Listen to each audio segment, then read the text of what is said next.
Hello बच्चों, ASZ online platform पर आप लोग का स्वागत है। मैं विशाल कुमार।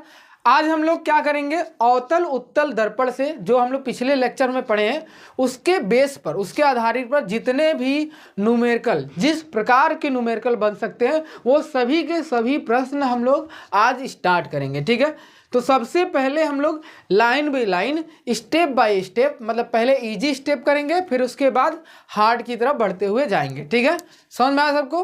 तो चलो स्टार्ट करते हैं। चलो, पहला प्रश्न हम लोग के सामने है, 1 मीटर की वक्रता त्रिज्या वाले, ध्यान सुनो, 1 मीटर की वक्रता त्रिज्या वाले उत्तल दर्पण की फोकस दूरी ज्ञात कीजिए। देखो बच्चों, पहले प्रश्न करने से पहले ध्यान सुनो, पहले प्रश्न करने से पहले कुछ हम लोग कॉन्सेप्ट सीखे थे पिछले लेक्चर में, थोड़ा हम लोग रिकॉल करते हैं। उसको क्या करते हैं, रिकॉल करते हैं। जैसे एक हमने सीखा था अवतल, ध्यान सुनो, एक अवतल दर्पण के बारे में, ठीक है, और एक हम लोग सीखे थे उत्तल दर्पण। क्या सीखे थे? उत्तल दर्पण। देखो दोनों में क्या हम लोग सीखे थे, मेन ये बात है, अवतल दर्पण में एक वैल्यू मुझे v मिलता था, एक मुझे u मिलता था, एक मुझे f मिलता था। ठीक है, जब u की बात की जाती थी तो ये हमेशा सदैव नेगेटिव होता था। क्या होता था? नेगेटिव। v की वैल्यू बात करते थे तो एक पॉजिटिव भी मिलता था और नेगेटिव भी मिलता था। पॉजिटिव हमें एक केस में मिलता था, नेगेटिव हमें 5 केस में मिलता था, और f की वैल्यू नेगेटिव मिलती थी। ठीक है, यहाँ तक क्लियर है? यहाँ तक क्लियर है? चलो, उत्तल दर्पण में जब हम लोग बात करेंगे, उत्तल दर्पण में तो u तो सदैव नेगेटिव होता है, ये किसी में भी बात किया जाए। v का मान जो होता है वो यहाँ पर पॉजिटिव मिलता था। ये क्या होता था? पॉजिटिव मिलता था। और f का मान मुझे क्या मिलता था? पॉजिटिव मिलता था। ठीक है, यहाँ तक क्लियर है? यहाँ तक आपको क्लियर है? यहाँ तक आई होप कि आपको कोई डाउट नहीं होगा। ठीक है, जिन बच्चों ने प्रीवियस लेक्चर नहीं देखा है वो क्या करेंगे, प्लेलिस्ट में जाएंगे, वहाँ से पिछला लेक्चर देख के फिर उसके बाद सॉल्यूशन करना शुरू करेंगे। ठीक है, समझ में? जिसको इस क्वेश्चन का स्लाइड या PPT या क्लास लेक्चर चाहिए तो वो टेलीग्राम से क्या करेगा, टेलीग्राम से जुड़ जाएगा। वहाँ पर इसके स्लाइड और इसका नोट्स सभी वहाँ पर अवेलेबल करा दिए जाते हैं, आप वहाँ से डाउनलोड कर सकते हो। ठीक है, चलो ये याद रखोगे आप, इतना याद है। चलो हम लोग बात करते हैं प्रश्न पर। 1 मीटर की वक्रता त्रिज्या, तो सबसे पहले वक्रता त्रिज्या का मतलब होता है r। क्या होता है? r। क्लियर है? उत्तल दर्पण, कौन सा दर्पण है? उत्तल दर्पण। ध्यान दो, देखो सबसे पहले आपको लिखना क्या है कि आपको प्रश्न में दिया क्या है। ठीक है, दिया क्या है? तो दिया है भाई, दिया है क्या क्या दिया है, गिवन है। तो दिया है पहले उत्तल दर्पण। ध्यान सुनो, आपके पास है क्या? उत्तल दर्पण है। क्या? उत्तल दर्पण। और उत्तल दर्पण में फोकस दूरी ज्ञात करना है और r का मान दिया है 1 मीटर। तो r इक्वल टू दिया है 1 मीटर। ध्यान सुनो, क्या मीटर? 1 मीटर। एक चीज समझो, f की वैल्यू उत्तल दर्पण में पॉजिटिव आता है ना। f की वैल्यू उत्तल दर्पण में क्या रहता है? पॉजिटिव। पीछे अभी जस्ट बताया है, पॉजिटिव। और r की वैल्यू भी क्या होगी? पॉजिटिव होगी। ऐसा क्यों? क्योंकि आप देखो, उत्तल दर्पण जब बनाते हो तो इस प्रकार से बनाते हो। अब इसका गोला जो होगा ऐसे बनेगा, तो हमेशा गोला इसी साइड बनता है। ठीक है, ये y एक्स इधर, एक एक्स इधर, पॉजिटिव एक्स इधर होता है, तो इस साइड में सभी के सभी पॉजिटिव होंगे, सभी के सभी क्या होंगे? पॉजिटिव होंगे, इसलिए f पॉजिटिव r पॉजिटिव। ये समझ में आया सबको? चलो बहुत अच्छे। अब हम लोग वैल्यू निकालते हैं। देखो, निकालना किसका वैल्यू है? f का। तो f बराबर क्वेश्चन मार्क। ठीक है, तो हम लोग फार्मूला क्या पढ़ते हैं? फार्मूला है कि f की वैल्यू चाहिए तो f इक्वल टू r/2 होता है, क्योंकि रेडियस ऑफ कर्वेचर का आधा ही f कहलाता है। ठीक है, रेडियस ऑफ कर्वेचर का, वक्रता त्रिज्या का आधा ही f कहलाता है, तो r का आधा, ये हो गया फार्मूला। ये क्या हो गया? फार्मूला। फार्मूला में अगर रखते हैं तो f की वैल्यू, r की वैल्यू 1, ये हो गया 2, आंसर आ गया 0.5 मीटर। क्लियर है सबको? यहाँ क्लियर है? ठीक है, चलो आगे बढ़ते हैं हम लोग। नेक्स्ट प्रश्न, एक उत्तल दर्पण है। कौन सा दर्पण? उत्तल दर्पण। देखो फिर से बोल दिया, उत्तल दर्पण, याद रखो, उत्तल दर्पण, उत्तल दर्पण। उत्तल दर्पण में फोकस दूरी f की वैल्यू कितना? 50 क्या सेंटीमीटर, वो भी पॉजिटिव। पॉजिटिव हम लोग लिखते नहीं है। इसकी वक्रता त्रिज्या क्या होगी? r का मान पूछा हुआ है, तो सिंपल सा है, r बराबर 2f, r बराबर 2f, r equal to 2 into 50, r की वैल्यू कितना 100 सेंटीमीटर। अगर आंसर सेंटीमीटर में दिया तो ठीक है, नहीं r की वैल्यू 1 मीटर, ये भी आंसर हो जाएगा। 100 सेंटीमीटर इक्वल टू 1 मीटर होता है। क्लियर है? चलो आगे हम लोग नेक्स्ट प्रश्न बात करते हैं। एक अवतल, देखो ध्यान से, कौन सा दर्पण? अवतल। देखो दर्पण हमेशा ध्यान देना, कौन सा दर्पण? अवतल। उसकी वक्रता त्रिज्या 25 सेंटीमीटर, आर की वैल्यू है 25 सेंटीमीटर। अब ध्यान से सुनो, अगर अवतल दर्पण मतलब इट मीन्स ऐसे, इसका एफ यहाँ पर तो इसका सी भी यहाँ पर, इट मीन्स एक्सिस से ये इस साइड आ रहा है, मतलब नेगेटिव की तरफ आ रहा है, इसलिए आर की वैल्यू क्या हो गई? माइनस हो गई। इसकी फोकस दूरी क्या होगी? एफ का मान पूछा हुआ है, तो फार्मूला देखो, इसके पीछे ही हम लोग बात किए। फार्मूला आपका कभी चेंज नहीं होता, फार्मूला आपका चेंज नहीं होगा दर्पण के लिए, सिर्फ लेंस के लिए परिवर्तित होगा। यहाँ पर देखो आर बराबर क्या होगा, तो बोलोगे 2f, तो यहाँ से f इक्वल टू क्या होगा? r/2। f की वैल्यू कितना हो गया? r की वैल्यू 25/2 कर दो, कितना आ गया? f की वैल्यू यहाँ से निकाल लेते हैं, f की वैल्यू कितना आ गया? इसमें भाग देते हैं, 2 1 = 2, 2 2 = 4.5, इतना सेंटीमीटर, वो भी किसमें? तो आप बोलोगे माइनस लगाते हुए जाना, माइनस लगाते हुए जाना, माइनस में आंसर आएगा। एक चीज और, माइनस का मतलब होता है कि लेंस यहाँ जो भी दर्पण होगा उसके इस साइड, ठीक है, माइनस का मतलब इस साइड, ठीक है, प्लस का मतलब दर्पण के उस साइड, ठीक है। क्लियर है ना? यहाँ तक क्लियर है? चलो आगे अगला प्रश्न है कि एक अवतल दर्पण 2 सेंटीमीटर ऊंचाई वाले वस्तु का 10 सेंटीमीटर लंबा प्रतिबिंब बनाता है, उत्पन्न आवर्धन क्या होगा? पहले चीज समझो, ध्यान सुनो। आवर्धन का मतलब होता है, आवर्धन का मतलब m, आवर्धन का मतलब m ज्ञात करना है, ठीक है। बोला एक अवतल दर्पण, दर्पण कौन सा है? अवतल। ध्यान सुनो, अवतल दर्पण है, तो अवतल दर्पण में 2 सेंटीमीटर ऊंची वाली वस्तु, मतलब हाइट ऑफ ऑब्जेक्ट दिया हुआ है, कितना? 2 सेंटीमीटर। और मैंने पहले भी बताया था हाइट ऑफ ऑब्जेक्ट हमेशा सदैव पॉजिटिव होता है, क्योंकि वो लाइन के जस्ट ऊपर रखा जाता है, ठीक है। फिर उसके बाद लिखा गया है 10 सेंटीमीटर लंबा प्रतिबिंब बनाता है, कितना सेंटीमीटर? 10। हाइट ऑफ इमेज कितना है? 10 सेंटीमीटर। अब ध्यान सुनो, हाइट ऑफ इमेज कितना है? 10 सेंटीमीटर। अब आपको यहाँ पर ध्यान सुनो, यहाँ पर न तो ये बताया है कि मैं आभासी बनाया हूँ, ध्यान सुनो, न तो इसने डिनोट किया मैं आभासी बनाया हूँ, न तो इसने डिनोट किया कि मैं वास्तविक बनाया हूँ, दोनों में से कोई वैल्यू नहीं बताया है, दोनों में से कोई वैल्यू नहीं बताया। तो ऐसे कंडीशन में देखो, ऐसे कंडीशन में जब आपका आभासी बनता था तो इमेज दोनों ऊपर बनते थे, जब वास्तविक बनता था तो इमेज प्रतिबिंब कहाँ बनता था? नीचे बनता था। तो दोनों में फर्क है, इस कंडीशन में ये नेगेटिव हो जाता था, इस कंडीशन में ये पॉजिटिव हो जाता था। तो मैग्निफिकेशन तो सेम आएगा, उसकी वैल्यू मैग्निफिकेशन की सेम आएगी, बट आपका साइन ये आपका उल्टा हो जाएगा, ठीक है। तो दोनों कंडीशन देख लेते हैं, दोनों कंडीशन हम लोग देख लेते हैं प्रश्न में, ठीक है, दोनों लिख के रख लेते हैं, ठीक है, कि जो एग्जामिनर हो उसको चेक करने में कोई समस्या नहीं। इफ अगर मान लो कि आभासी था, क्या था? आभासी। पहला केस क्या कर लेते हैं? आभासी। तो पहला केस अगर आभासी है तो मैग्निफिकेशन का फॉर्मूला होता है HI अपॉन में HO, HI अपॉन में HO। तो M equal to HI 10 centimetre हो गया, 10 हो गया, और HO कितना हो जाएगा? 2 हो गया, और दोनों के दोनों पॉजिटिव होगा क्योंकि आपका इमेज जो होगा वो ऊपर की तरफ ही बनेगा। तो 2 5 जा, तो M की वैल्यू कितना आ गया? 5 आ गया। ये हो गया इसका मैग्निफिकेशन, 5 गुना ज़्यादा बड़ा बनेगा। सेम एज जब आपके पास वास्तविक होगा, सेम एज आपके पास क्या होगा? वास्तविक होगा, तो M इक्वल टू क्या होगा? हाइट ऑफ इमेज अपॉन में हाइट ऑफ ऑब्जेक्ट। लेकिन ऐसे कंडीशन में आपका हाइट ऑफ इमेज जो होगा वास्तविक के केस में नेगेटिव होता है। क्या होता है? नेगेटिव। तो यहाँ से M की वैल्यू क्या आ जाएगी? -10/2 कैंसिल आउट कर देंगे, M की वैल्यू कितना आएगा? -5, ठीक है। मैग्निफिकेशन कितना आएगा? 5 आएगा, लेकिन किस में आएगा? नेगेटिव आएगा। यहाँ तक क्लियर है? चलो अगले प्रश्न चले।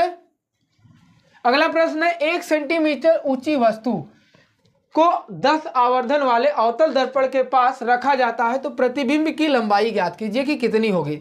अब आपसे तो कोई लंबाई पूछा है, किसकी? प्रतिबिंब की।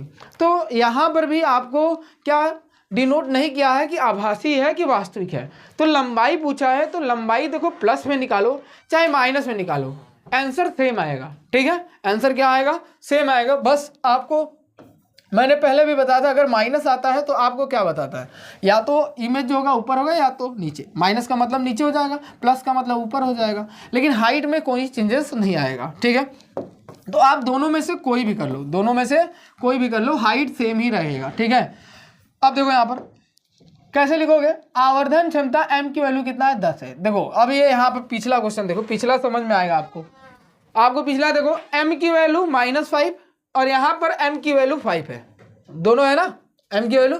तो आपके विचार के ऊपर है कि कब 5 रखना है कब -5। तो आप यहाँ से याद कर लो, वास्तविक रहेगा तो m की वैल्यू माइनस, आभासी रहेगा तो m की वैल्यू प्लस। ठीक है, तो यहाँ से देखो अगला प्रश्न में, जब आप m की वैल्यू क्या रखते हो 5 रखोगे और वस्तु की ऊंचाई, ध्यान सुनो, 1 सेंटीमीटर ऊंची वस्तु है, मतलब हाइट ऑफ ऑब्जेक्ट दिया है 1 सेंटीमीटर। तो हाइट ऑफ इमेज अगर आपको चाहिए, हाइट ऑफ इमेज अगर आपको चाहिए तो फॉर्मूला होता है m = HI अपॉन में HO। तो HI = क्या होगा, m × HO। तो m की वैल्यू हो गई कितना 5, m की वैल्यू कितना होगा 5, सॉरी m की वैल्यू 10 दी हुई है बच्चों, तो m की वैल्यू यहाँ से पहले 10 कर लो। ठीक है 10, तो यहाँ से m की वैल्यू क्या आ जाएगी 10 × 1, तो हाइट ऑफ इमेज कितना आ गया 10। ठीक है, हाइट ऑफ इमेज क्या होगा 10, क्या आया है पॉजिटिव। तो देखो पिछले वाले क्वेश्चन में पॉजिटिव कब आया था, जब आभासी था। क्लियर है, चलो आगे हम लोग बात करें, इसी में देख लो, अगर मान लो m की वैल्यू नेगेटिव रख लेते हो, अभी आगे क्वेश्चन जाएगा ना तो आभासी और वास्तविक दोनों बोलेगा, तब वहां पर हम लोग डिसाइड कर लेंगे। ठीक है, m की वैल्यू नेगेटिव रखते हो और हाइट ऑफ ऑब्जेक्ट कितना दिया हुआ है 1 दिया है, कितना दिया है 1। हाइट ऑफ इमेज कितना दिया है क्वेश्चन मार्क है। फॉर्मूला होता है m = HI अपॉन में HO। तो HI = क्या होगा m × HO। तो HI = कितना होगा, m की वैल्यू 10, HO की वैल्यू 1, तो HI = कितना हो जाएगा 10 सेंटीमीटर। क्लियर है, यहाँ तक क्लियर है। यहाँ पे देखो माइनस में था तो ये क्या चलेगा, माइनस में आंसर आएगा। ठीक है, बस फर्क क्या कह रहा है कि हाइट ऑफ इमेज दोनों सेम ही है, बस एक कह रहा है कि ऊपर होगा सरफेस, यहाँ पर साइन कन्वेंशन के ऊपर होगा, एक क्या होगा नीचे होगा। हाइट दोनों का सेम है। प्रश्न ने बस पूछा है प्रतिबिंब की लंबाई कितनी होगी, आप आराम से बताओगे 10 होगा, प्लस माइनस बिल्कुल नहीं पूछा है। ठीक है, क्लियर है यहाँ तक। चलो अगला प्रश्न है, 4 सेंटीमीटर आकार की एक वस्तु 15 सेंटीमीटर फोकस दूरी के अवतल दर्पण से 25 सेंटीमीटर दूरी पर रखी गई है, प्रतिबिंब की स्थिति प्रकृति ऊंचाई ज्ञात करनी है। अब देखो ये प्रश्न आपको मजेदार प्रश्न आया है, इसको करने में मजा आ जाएगा। चलो देखो, आपसे सबसे पहले दिया क्या है, मैंने बोला था आप सबसे पहले अवतल दर्पण, कौन सा दर्पण है पहले वो लिखोगे। तो आपके सामने कौन सा दर्पण है, अवतल दर्पण। अब आपसे पूछा है कि 4 सेंटीमीटर आकार की एक वस्तु है, 4 सेंटीमीटर आकार की एक वस्तु है, इसका मतलब हाइट ऑफ ऑब्जेक्ट दिया है 4 सेंटीमीटर। क्लियर है, 15 सेंटीमीटर फोकस दूरी, तो 15 सेंटीमीटर, एफ की वैल्यू कितना दिया हुआ 15 सेंटीमीटर। अब दिमाग में एक चीज याद रखो, साइन कन्वेंशन। दिमाग में क्या याद रखोगे, साइन कन्वेंशन। तो साइन कन्वेंशन कैसे याद रखना है, आप याद रखोगे अवतल, क्या याद रखोगे, अवतल ऐसे बनता है ऐसे लाइन होता है, प्रिंसिपल मुख्य अक्ष होता है, लाइट ऐसे जाती है टकरा के नीचे आती है, इसका मतलब एफ की वैल्यू इधर होती है, इसका मतलब इधर है तो इसलिए माइनस हो गया, तो एफ की वैल्यू क्या हो गई, माइनस हो गई। इतनी इमेज आपके दिमाग में ऐसे चलनी चाहिए। ठीक है, अगर इतना चल रहा है तो आपका एक भी न्यूमेरिकल कभी भी गलत नहीं होगा। समझ में? चलो इरेज करते हैं हम लोग। अब आपसे पूछा क्या, ध्यान सुनो, आगे प्रश्न पढ़ते हैं हम लोग। दूरी के अवतल दर्पण के से 25 सेंटीमीटर दूरी पर रखा। इट मीन्स कि अगर ये अवतल दर्पण है और ये आपका एफ है, कितना है नहीं पता, लेकिन इससे 25 सेंटीमीटर दूरी पर रखा गया, इसके सामने कितना 25 सेंटीमीटर, तो वस्तु रखा गया ना, क्या रखा गया, वस्तु। तो मैंने लिखा है क्या था, वस्तु से दर्पण की दूरी को u से रिप्रेजेंट करते हैं। इट मीन्स u बराबर आपका आ गया 25 सेंटीमीटर, वो भी किस में, तो आप बोलोगे माइनस में। क्लियर है। फिर बोला है प्रतिबिंब की स्थिति ज्ञात कीजिए। इट मीन्स बोल दिया कि भाई चलो अच्छा भी की वैल्यू ज्ञात करनी है। फिर आगे बोला है प्रकृति ज्ञात कीजिए, ऊंचाई ज्ञात कीजिए। तो पहला तो इसके बाद प्रकृति ज्ञात करना है। ध्यान से देखो, प्रकृति ज्ञात करना है, ये भी क्वेश्चन मार्क हो गया, और image sorry height of image भी ज्ञात करना है, ये भी क्वेश्चन मार्क हो गया। तो ये तीनों के तीनों हमको क्या करना है, ज्ञात करना है। क्लियर है यहाँ तक? अब कैसे ज्ञात करते हैं, ध्यान से सुनो कैसे ज्ञात करते हैं भाई, इसको कैसे ज्ञात करोगे, तो अब ध्यान सुनो कैसे ज्ञात करते हैं हम लोग। ध्यान, अगर आपके पास देखो मैंने इसको लाइन खींचा, सबसे पहले आप लिखोगे क्या चीज़, दर्पण का सूत्र। क्या लिखोगे, दर्पण का सूत्र। सबसे पहले आपके साथ क्या है, दर्पण का सूत्र। तो दर्पण का सूत्र कैसे लिखो भाई, दर्पण का सूत्र कहता है कि 1/f equal to 1/v plus 1/u, ये आपका दर्पण सूत्र है। ठीक है, आपको निकालना क्या है, भी। आपको निकालना क्या है, भी। पहले समझो, आपको निकालना क्या है, भी चाहिए। तो u को मैं इस साइड भेज देता हूँ, तो भी अकेला बचेगा कि नहीं, तो अकेले वाले को पहले लिख लेता हूँ मैं, अकेला है बेचारा, ठीक है, मैं पहले लिख दिया, ठीक है, नहीं भाग जाएगा। प्लस है, इधर जाएगा माइनस, तो 1/f माइनस 1/u। यहाँ तक क्लियर है? अब देखो बच्चों को समस्या क्या है, बच्चे हमसे कहते हैं, ठीक है, ऑफलाइन मेरे कोचिंग में कहते हैं कि सर आपने u को भेजा तो भी को पहले कैसे लिख दिया। तो कुछ देखो ऐसे में कुछ टर्म में इसको अगर देखा जाए तो 5 बराबर 3 + 2 लिखा था ना, मैंने 2 को इस साइड भेजूंगा तो ये हो जाएगा 5 - 2 बराबर क्या हो जाएगा, 3 है।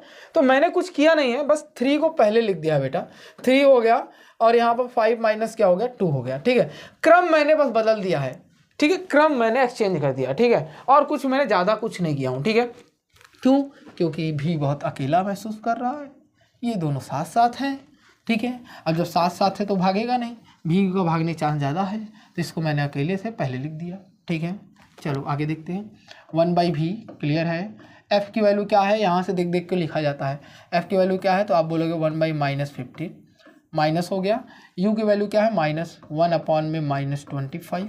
ठीक है, अब यहाँ पर देखो वैल्यू कैसे होता है, माइनस ऊपर लिखना, ये माइनस ऊपर चला जाता है, ऑटोमेटिक चला जाता है। कैसे चला जाता है, माइनस माइनस का मल्टीप्लाई करने के। आपसे कोई ऐसा दुनिया में कोई टीचर नहीं मिलेगा, ठीक है, क्लास 10th में कोई ऐसा टीचर नहीं पूछेगा कि माइनस ऊपर कैसे चला जाता है। ठीक है, समझ में आया, क्लियर है, क्योंकि कोई नहीं पूछता, क्योंकि माइनस माइनस का इंटू करोगे तो ऊपर माइनस हो जाता है।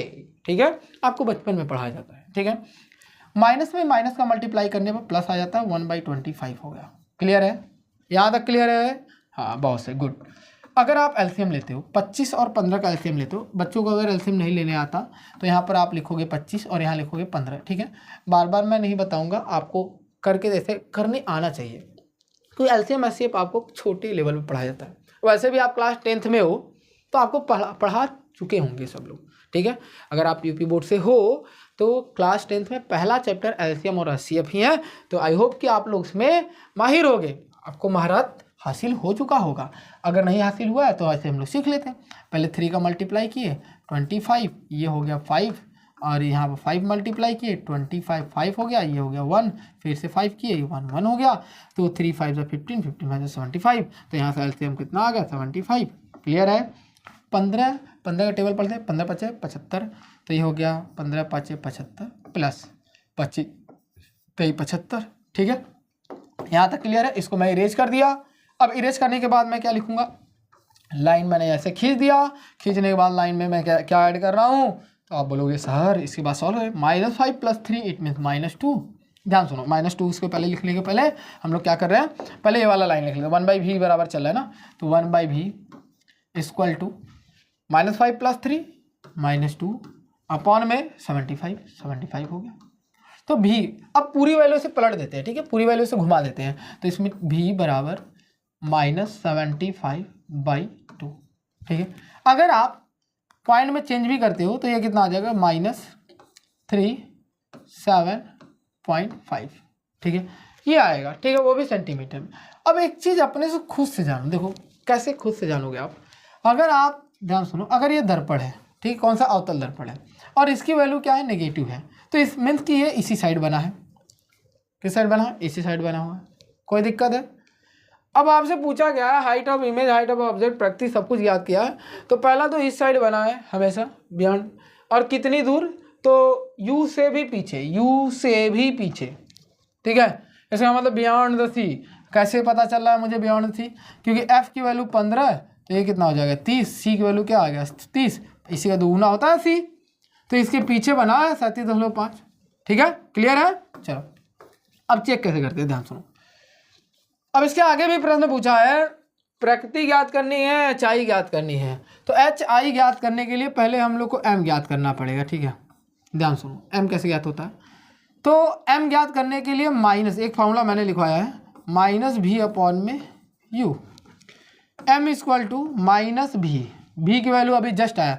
तो एक चीज़ ध्यान देना, हमेशा प्रश्न को थोड़ा इजी करने के लिए कभी भी वैल्यू ये मत रखना, ठीक है। वैल्यू ये वाली रखनी, प्रश्न इजी हो जाएगा, सॉल्व करना आपको इजी हो जाएगा। -75 बाई कितना 2 के होल अपॉन में u की वैल्यू देखो यहाँ पर दिया हुआ है -25, ठीक है। माइनस से माइनस मैंने काट दिया, माइनस से माइनस मैंने काट दिया। काटने के बाद वैल्यू मैं m के रखूँ यहाँ पर, m इक्वल टू, तो कितना आएगा -75 अपॉन में 2 मल्टीप्लाई बाई 25 से 3 बार में कट जाएगा, m की वैल्यू -3/2। तो m की वैल्यू आ गई -1.5। इतना समझ में आ गया, यहाँ तक क्लियर है। अब मैंने आपको कुछ स्पेशल पॉइंट लिखवाया था दर्पण में, अगर याद होगा, यदि m की वैल्यू नेगेटिव आती है तो इसका मतलब क्या, तो बोलोगे वास्तविक। क्या चीज बच्चों, वास्तविक। क्लियर है। और दूसरी बात मैंने बोला था, यदि m की वैल्यू ग्रेटर हो गया 1 से, अच्छा यहाँ बोलोगे सर -1.5 है, क्या बोलोगे -1.5 है, तो -1.5 तो 1 से छोटा है। तो मैंने बोला नहीं ऐसा नहीं करना है, आपको माइनस प्लस से कोई मतलब नहीं होता। माइनस प्लस तो आपके वास्तविक आभासी को बताते हैं, यहाँ पर माइनस किसको बता रहा है, वास्तविक और आभासी को। और सिर्फ वैल्यू को देखो, 1 से अधिक है कि नहीं, बोलोगे हाँ सर अधिक है। तो जब वैल्यू 1 से अधिक है, वैल्यू 1 से क्या है, अधिक है, तो इसका मतलब कि जो प्रतिबिंब बना है वो कैसा है, बड़ा है। तो यहाँ से मुझे पता चला प्रतिबिंब क्या है, बड़ा है। क्लियर है। अब एक पूछा है कि हाइट ऑफ इमेज क्या होगा, तो एक फॉर्मूला और पढ़े हैं, m equal to HI upon में HO। अच्छा ये फार्मूला यहाँ ना लगा के हम लोग ऊपर लगा लेते, थोड़ा सा कोने में जगह में है, ठीक है। तो ये फार्मूला हम लोग यहाँ पर लगा लेते हैं, ठीक है। m equal to HI upon में HO, तो यहाँ से HI की value m into HO, m की वैल्यू कितना -3/2 मल्टीप्लाई HO की वैल्यू कितना 4, तो ये हो गया 4, कैंसिल आउट कर दो 2। तो देखो HI, ध्यान सुनो, HI की वैल्यू -6 आया। अब ध्यान से देखो, HO की वैल्यू 4, इसकी वैल्यू 6, तो माइनस प्लस से आपको मैंने बोला कोई डिस्टर्बेंस नहीं होना चाहिए। अब बताओ 4 बड़ा है कि 6 बड़ा है, तो बोलोगे 6 बड़ा है, और 6 किसके लिए है, HI के लिए है। क्लियर है। अब वास्तविक हो गया, बड़ा हो गया, वास्तविक हो गया, बड़ा हो गया, यही दो चीज़ हम लोग को बताना होता है। अगर आपको बताना है कि उल्टा है कि सीधा, बहुत ईजी है। हाइट ऑफ इमेज किस में आया, नेगेटिव में, तो आप क्या बोल दोगे, उल्टा है। हाइट ऑफ इमेज कैसा आया, नेगेटिव में, तो आपने डायरेक्ट क्या बोल दिया, नेगेटिव है। नेगेटिव मतलब नीचे बना, साइन कन्वेंशन में हम लोग क्या पढ़े, नीचे बना। क्लियर है। आई होप कि आपको इतना क्लियर होगा, ठीक है, समझ में आया सबको। ये प्रश्न क्लियर है। देखो ये ऐसे ही प्रश्न आपके एग्जाम में आते हैं। ये प्रश्न अगर करना सीख गए तो आप पूरे एग्जाम में, कह रहा हूँ एकदम 100% लिख के ले लो, एक भी प्रश्न इसके फंसेंगे नहीं, ठीक है। आप सभी के सभी सॉल्व कर ले जाओगे, वो भी कॉन्फिडेंस के साथ। अगले प्रश्न पर चलते हैं। एक अभिसारी, देखो नाम ध्यान से, अभिसारी। अभिसारी किसे बोला जाता है, तो पहला चीज अवतल को बोला जाता है। अब बोलोगे सर कैसे आपको पता, क्योंकि अभिसारी का मतलब होता है बिंब को सिकुड़ना, प्रकाश को सिकुड़ना। और हम लोग जानते हैं कि एक ऐसा ही मिरर बनाए थे कि जितने भी रे को जाता था उसको सबको वापस टकराने के बाद भेज देता था। ये इसके पास प्रॉपर्टी है। तो इसका मतलब इस मिरर का नाम क्या है, अवतल। इस मिरर का नाम क्या है, अवतल। क्लियर है। अब बोला है कि एक अभिसारी दर्पण, दर्पण से 20 सेंटीमीटर दूरी पर रखा गया है। इसका मतलब दर्पण चाहे जहां भी हो, वस्तु उससे 20 सेंटीमीटर दूरी पर रखा गया। वस्तु की दूरी इट मीन्स यू, वस्तु की दूरी दर्पण से इट मीन्स यू बराबर 20 सेंटीमीटर दिया हुआ है। यू हमेशा नेगेटिव में होता है। क्लियर? 1 सेंटीमीटर की ऊंची की वस्तु है, इट मीन्स कि हाइट ऑफ ऑब्जेक्ट भी दे दिया 1 सेंटीमीटर का। 4 सेंटीमीटर ऊंचाई का वास्तविक प्रतिबिंब, देखो देखो यहां नोट करो, 4 सेंटीमीटर का वास्तविक प्रतिबिंब है।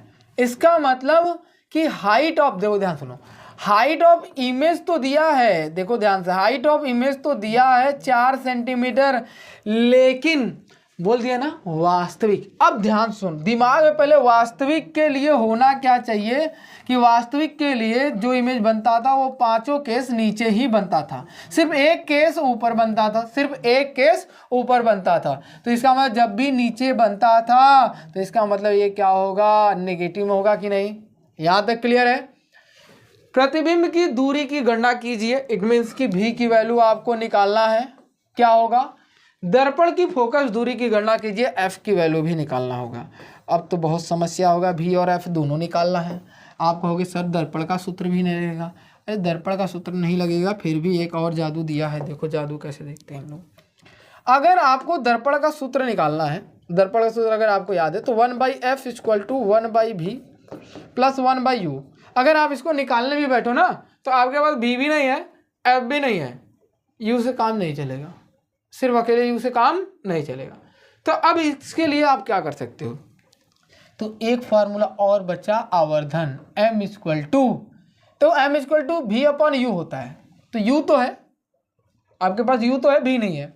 तो एक और है, हाइट ऑफ इमेज अपॉन में हाइट ऑफ ऑब्जेक्ट। तो m की वैल्यू देखो कैसे निकल रही है।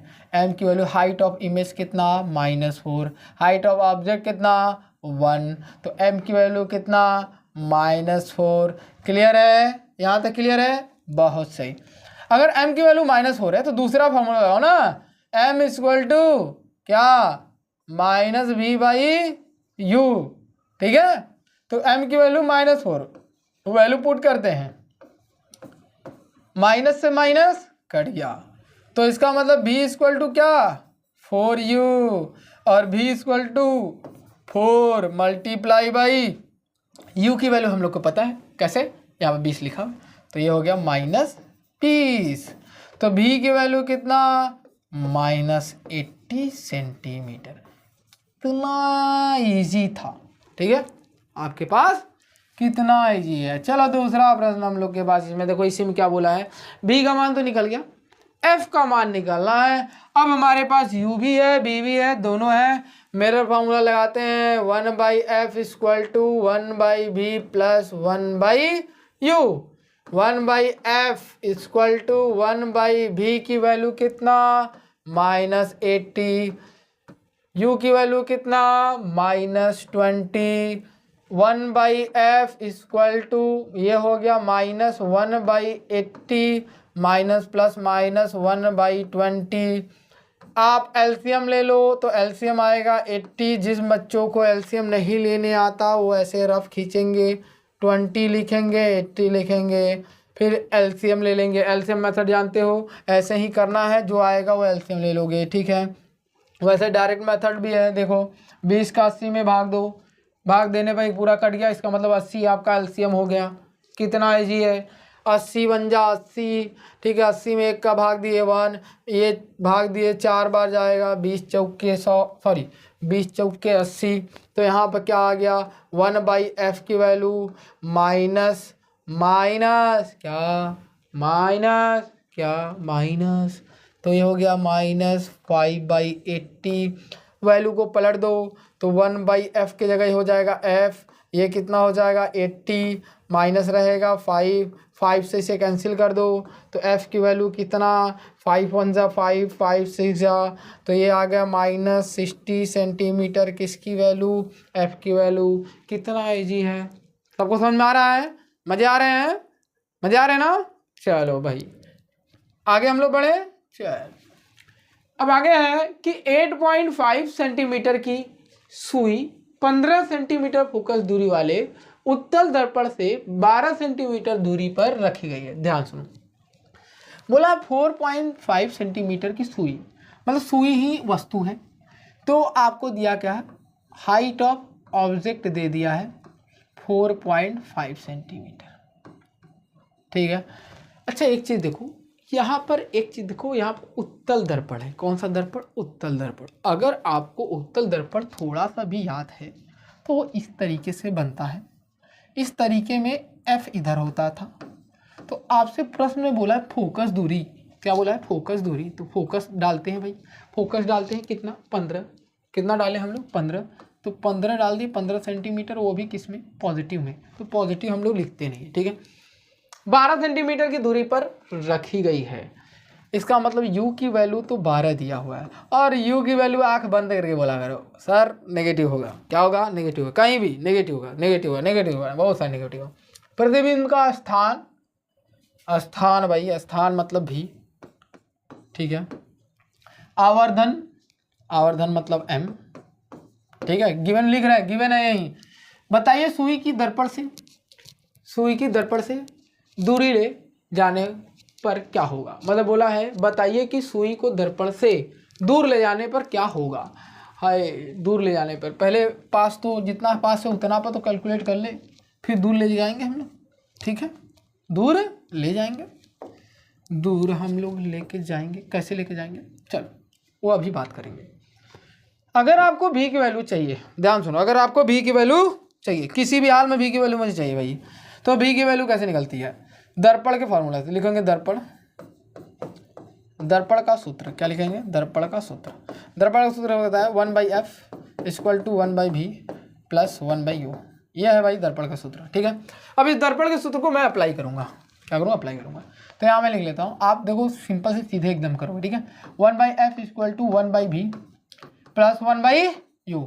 आपको चाहिए क्या? v चाहिए ना, u को इस साइड भेज दो, तो 1/v, फिर से मैं बोलना, इस साइड भेज दोगे v अकेला, v अकेला का पहले लिख दिया, इक्वल 1/f, v हो, u इधर आएगा माइनस, ये हो गया 1/v इक्वल टू 1/f की वैल्यू कितना है? तो बोलोगे 15, माइनस u की वैल्यू कितना है? -12 है। तो यहाँ से आया 1/v equal to 1/15, minus minus मिल के हो गए प्लस 1/12। अगर एलसीएम लोगे कितना आ जाएगा? अब 15 देखो, 12 और 15, 12 का टेबल पढ़ो, 15 आ जाना चाहिए। 12 का 12, 12 में 24, 22, 36, 22, 48, 12 5 60, 60 में 15 आ गया, हो गया खत्म। 15 चौक के 60, 12 5 60, ये किसके बराबर? 1/v बराबर आ गया कितना? 9/60। कितना आ गया? 9/60। वैल्यू को पलट दो, वैल्यू को पलट देते हैं। v बराबर कितना? 60/9। अगर कैंसिल आउट करते हो तो v बराबर कितना? तो ये हो जाएगा, 3 से काटते हैं, 3 20, ये कितना हो गया? 3, 20/3। अगर डिवाइड करते हो तो v की वैल्यू 6.67 सेंटीमीटर आ गया, ठीक है। ये कितना आ गया? 6.67 सेंटीमीटर आ गया। लेकिन प्रश्न में एक चीज़ और पूछा है, m, बहुत ईजी है। अगर आपसे m पूछा तो m इक्वल टू क्या? तो h तो है ही नहीं, HI नहीं है, तो एक ही फॉर्मूला बचा -v/u। तो m इक्वल टू क्या? माइनस v की वैल्यू, देखो मैं बोला था ये वाला मत रखना कभी भी, ये वाला रखना। क्यों? क्योंकि ईजी हो जाएगा। कैसे ईजी हो जाएगा? तो आप बोलोगे v की वैल्यू कितना? तो 20/3। फिर u की वैल्यू कितना? u का यहाँ से डालो -12, माइनस से माइनस कट गया। वैल्यू को हम लोग क्या करते हैं? अलग अलग करते हैं। m इक्वल टू कितना? 12, 3 नीचे चला जाएगा तो ये हो जाएगा 3, सॉरी यहाँ 20 है, कितना है? 20, ठीक है। जल्दीबाजी नहीं करना, जैसे मैं गलत कर दूंगा वैसे आप एग्जाम में गलत करो, दिक्कत हो जाएगा। m इक्वल टू कितना? 20 अपॉन में कितना? 3 इंटू कितना? 12, ठीक है।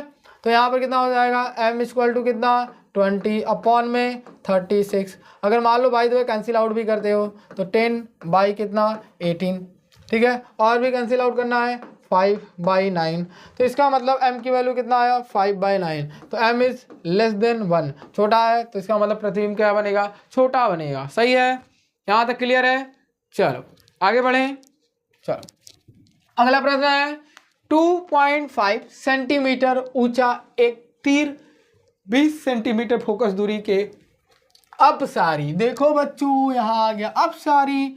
अभिसारी का मतलब अवतल और अपसारी का मतलब उत्तल। तो सबसे पहले हम लोग लिख लिया उत्तल। कौन सा? उत्तल दर्पण। क्लियर? चलो 2.5 सेंटीमीटर ऊंचा तीर मतलब हाइट ऑफ ऑब्जेक्ट, 2.5 सेंटीमीटर।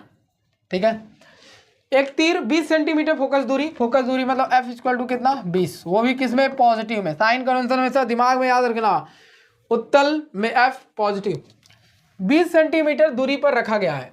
देखो किससे दूरी, मिरर से दूरी पर, तो इसका मतलब यू की वैल्यू कितना है 25 सेंटीमीटर।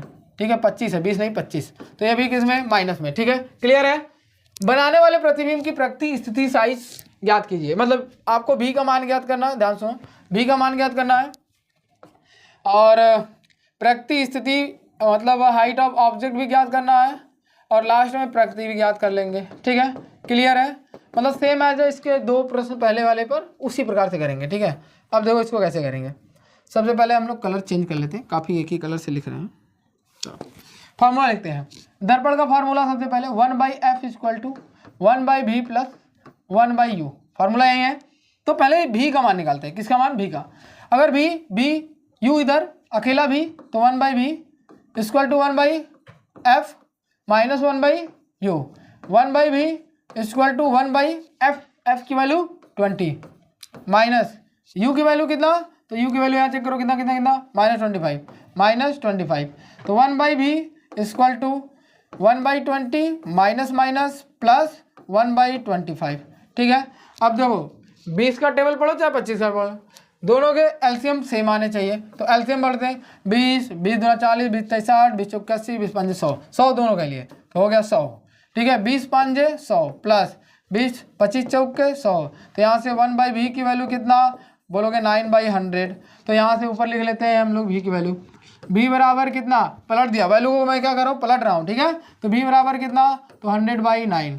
ठीक है, अगर मान लो पॉइंट में चेंज करते हो तो 99 ना 90 11, तो 11 फिर से एक एक जाने लगेगा। ठीक है, एक एक एक एक एक ऐसे जाने लगेगा। ठीक है, इतना सेंटीमीटर आएगा।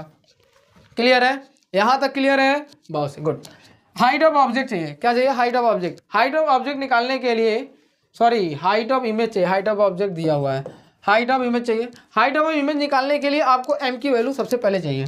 तो m की वैल्यू अगर निकालते हो तो क्या फार्मूला क्या बोलते हो, आवर्धन के लिए बोलते हो, आवर्धन के लिए तो क्या बोलते हैं -v/u। तो m की वैल्यू देखो, फिर से मैं बोल रहा हूँ, फिर से v की वैल्यू कभी ये नहीं रखोगे, सवाल करते समय ये वैल्यू कभी नहीं रखो, ऊपर वाली वैल्यू रखोगे। तो ये आएगा माइनस ब्रैकेट में 100/9। ठीक है, कि होल अपॉन में u की वैल्यू यहाँ से उठा लो -25। ठीक है, इससे होगा क्या, इससे मतलब लोग पूछते हैं होगा क्या, इससे होगा ये कि आपका प्रश्न करना इजी पड़ जाएगा। ठीक है, क्यों, क्योंकि कैंसिल आउट आसानी से हो जाते हैं। m की वैल्यू कितना हो जाएगा 100 हो गया, बाई 9 हो गया, और ये 25 से 1 काट दो, कितनी बार में 4 टाइम में, तो m की वैल्यू कितना आ गया 4/9। तो m की वैल्यू 4/9, अगर पॉइंट में चेंज करना तो पॉइंट में। लेकिन इससे हम लोग को नॉलेज क्या मिल रहा है, चलो नॉलेज क्या मिल रहा है अभी बात की बात करते हैं। इससे पहले हम लोग क्या ज्ञात करना, हाइट ऑफ ऑब्जेक्ट ज्ञात कर ले, फिर उसके बाद क्या प्राप्त होता है वो बात करेंगे। ठीक है, एक और लाइन खींचते हैं। m की वैल्यू होता है HI अपॉन में HO, तो HI मुझे चाहिए तो m इंटू HO करना पड़ेगा। HI मुझे चाहिए तो m की वैल्यू आई है 4/9, HO मुझे चाहिए, HO दिया हुआ है 2.5, तो अगर इसे मल्टीप्लाई करोगे तो HI इक्वल टू कितना, तो 10/9। ठीक है, ये आपका आंसर हो गया। ठीक है, इतना सेंटीमीटर। ठीक है, सेंटीमीटर मैं भूल जा रहा हूँ। अब यहाँ मैग्नीफिकेशन का कोई यूनिट नहीं होता। ठीक है, अब देखो ध्यान से सुनो, मुझे क्या मिला, आपको मिला क्या, जब m पॉजिटिव हो, जब m पॉजिटिव हो तो इसका मतलब इमेज आभासी बन रहा है। जब m की वैल्यू लेस देन 1 हो तो इमेज लेस देन 1 हो तो प्रतिबिंब छोटा बन रहा है, प्रतिबिंब छोटा। और मैं वैसे भी बता दिया, आभासी जब भी बने तो उसके साथ वो इमेज कैसा होता है, सीधा। अगर आपको ऐसे नहीं समझ में आ रहा है सीधा कैसे बन गया, तो देखो यहाँ हाइट ऑफ इमेज क्या है, पॉजिटिव है, क्या है, पॉजिटिव है। तो पॉजिटिव होने का मतलब वो ऊपर है, तो यहाँ से मुझे क्या मिल गया, आपका ये इसके साथ क्या है, वो सीधा भी बनाया है। क्या है, आप ऐसे ही बोल सकते हो, आभासी के साथ ऐसे लिख दोगे सीधा। ठीक है, आपको एग्जाम में कोई पूछने नहीं जाएगा। ठीक है, चलो यहाँ तक क्लियर है, सबको क्लियर है। आगे हम लोग बात करें, चलो अगला प्रश्न देखते हैं हम लोग। 10वां प्रश्न, 10 सेंटीमीटर फोकस दूरी वाले उत्तल दर्पण। देखो फिर से आपके पास कौन सा दर्पण, तो सबसे पहले देखो यही लिखना है उत्तल दर्पण। उत्तल दर्पण लिखते समय सोचते शुरू कर दो, सोचना शुरू। 20 सेंटीमीटर फोकस दूरी, एफ की वैल्यू कितना 20 सेंटीमीटर। क्या होता है प्लस या माइनस, प्लस या माइनस, तो बोलोगे प्लस।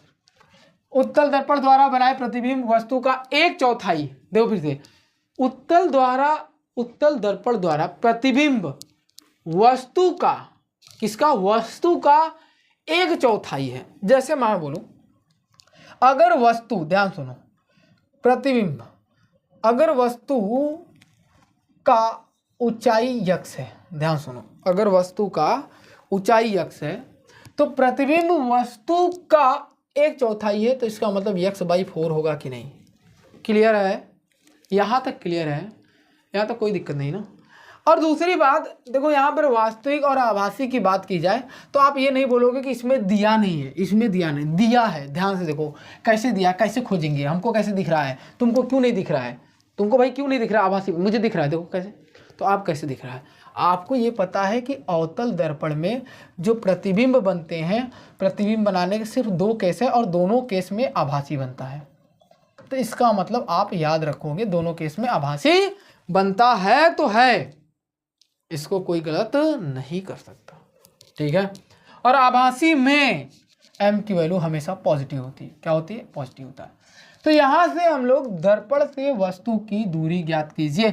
आपको दर्पण से वस्तु की दूरी मतलब u आपसे पूछ लिया है, u आपसे पूछ लिया है, और मैग्निफिकेशन में आपको दे दिया है, क्या दिया है 1/4। देखो मैग्निफिकेशन दिया है, कैसे पता चला, एक तो पहले गुना, कितना गुना बना है, कितना छोटा कितना बड़ा, कितना गुना टाइम ना, कितना गुना, तो वही m हो जाता है, वही क्या हो जाता है m, ठीक है। अब ध्यान सुनो, अगर m निकालते हैं, ओ भाई चल जा, तो m निकालेंगे तो सिंपल आप क्या बोलते हो, फार्मूला बोलते हो HI में HO, तो m इक्वल टू कितना है HI height of image x/4, तो ये हो गया x/4 भाई, प्रतिबिंब HO x, तो ये हो गया x कैंसिल हो गया, तो m की वैल्यू आ गई 1/4, m की वैल्यू 1/4।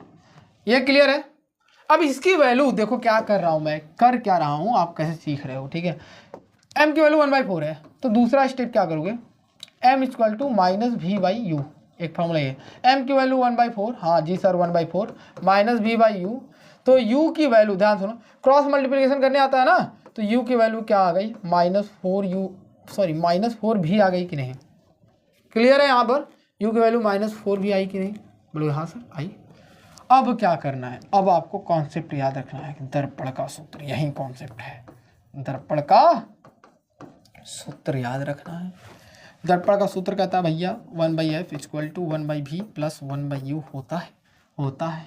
सबकी वैल्यू रख दो, कोई को इधर उधर नहीं करना, कौन प्लस कौन माइनस कोई मतलब नहीं है।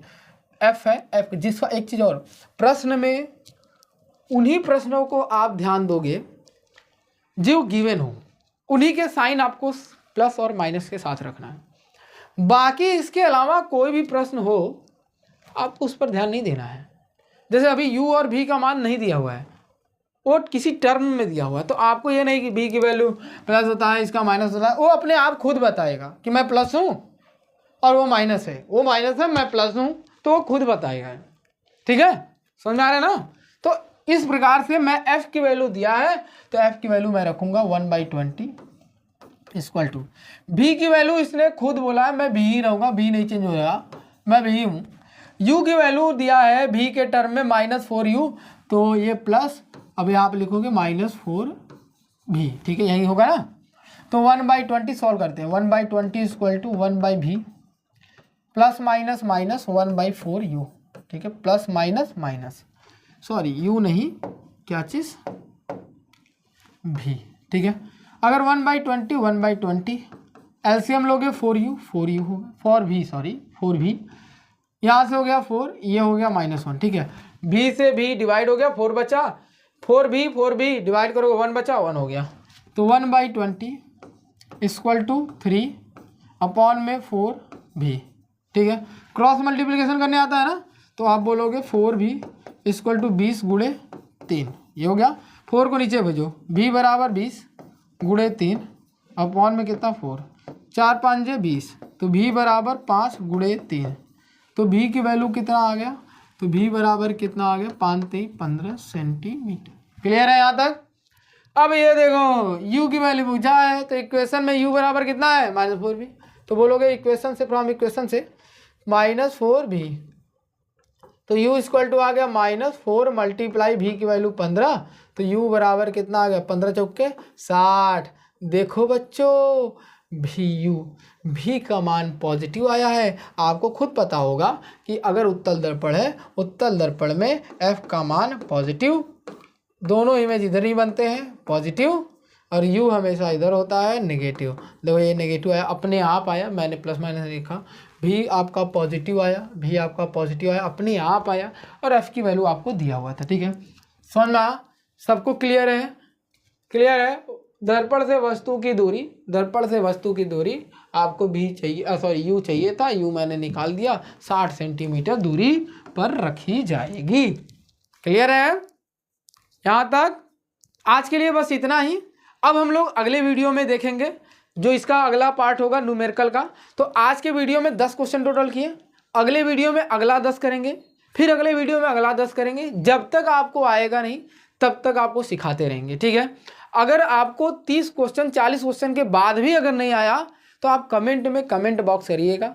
ठीक है, जो भी आपको मदद चाहिए, मदद करने के लिए हम तैयार हैं। ठीक है, तो मिलते हैं अगले वीडियो में, तब तक के लिए धन्यवाद। अगर वीडियो अच्छी लगी हो तो चैनल को सब्सक्राइब शेयर जरूर करिएगा, क्योंकि आप लोगों का सपोर्ट बहुत ज़रूरत है।